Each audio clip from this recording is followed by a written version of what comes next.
Bonsoir Pierre Ourcade, vous êtes Bonsoir. avocat au barreau de Californie, New York et Paris, bienvenue. Le représentant des trusts du chanteur a saisi la Cour de Californie, la justice californienne, le 7 août dernier pour, nous dit-on, forcer la justice à faire entrer dans ce capital 17 biens qui appartenaient à Johnny. Faisons les choses dans l'ordre. D'abord, Pierre Ourcade, on parle d'un trust, c'est-à-dire d'un gestionnaire des actifs de Johnny. Ce trust, c'est l'éditeur, enfin, les bénéficiaires au même titre que Jeff Enjoy. Donc les 17 biens, et notamment les droits d'auteur, c'est ce qu'il y a de plus important sans doute au-delà des motos et des voitures, bénéficieraient à Laetitia Hallyday. Oui, il faut bien comprendre que le rôle du trustee, en l'occurrence la redoutable Bank of America, elle n'a pas été choisie n'importe comment, c'est de faire fructifier ce trust. Donc la Bank of America demande au juge californien d'inclure dans le contenu du trust. C'est bien, bon, alors il y a les motos, les voitures, mais ça c'est plutôt anecdotique. L'important, ce sont plutôt les royalties, donc Warner, Sony et Universal. Et puis 50% de Born Rocker, la société dont Laetitia... Qui est censée percevoir les revenus musicaux de Johnny. Absolument. Laetitia en détient pour l'instant 50%. Laura en détient 50% autre.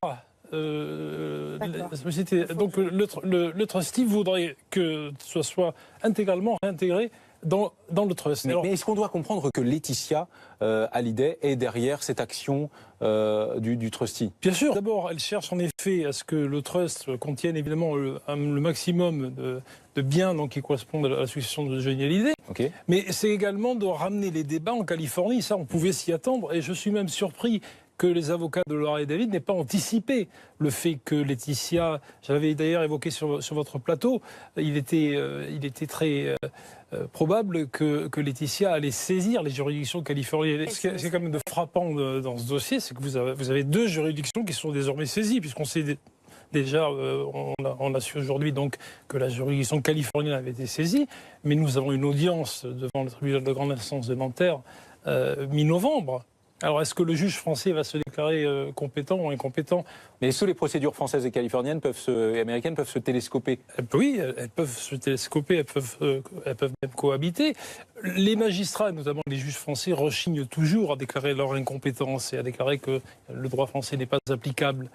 Malgré tout, il y a une jurisprudence Maurice Jarre de la Cour de cassation, donc importante, qui indiquait que les testaments et les successions californiennes étaient applicables en France. L'ont-ils vraiment découvert? Moi, je pense que les avocats de Laura et David ont dû forcément imaginer ou anticiper le fait que Laetitia, je l'avais dit sur votre plateau, allait saisir les juridictions californiennes.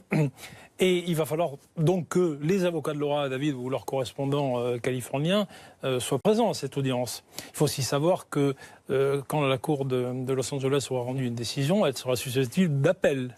Donc d'appel par Laura. Rien n'est encore... Là, on est encore parti du côté californien comme du côté français, on est encore parti pour une longue bataille judiciaire. Il faut se souvenir d'un point important, c'est que Johnny Hallyday ou ses avocats et conseils avaient anticipé malgré tout cette bataille judiciaire dans la mesure où une partie du trust est consacrée aux dépenses juridiques en cas de litige d'avocats et de litige de Laetitia. Donc Laetitia dispose d'un petit trésor de guerre qui peut la conduire et lui permettre de mener ce combat sur plusieurs mois, voire plusieurs années. Merci à tous les deux. On suivra l'audience le 25 septembre à Los Angeles. Cette action intentée aux États-Unis il y a un mois.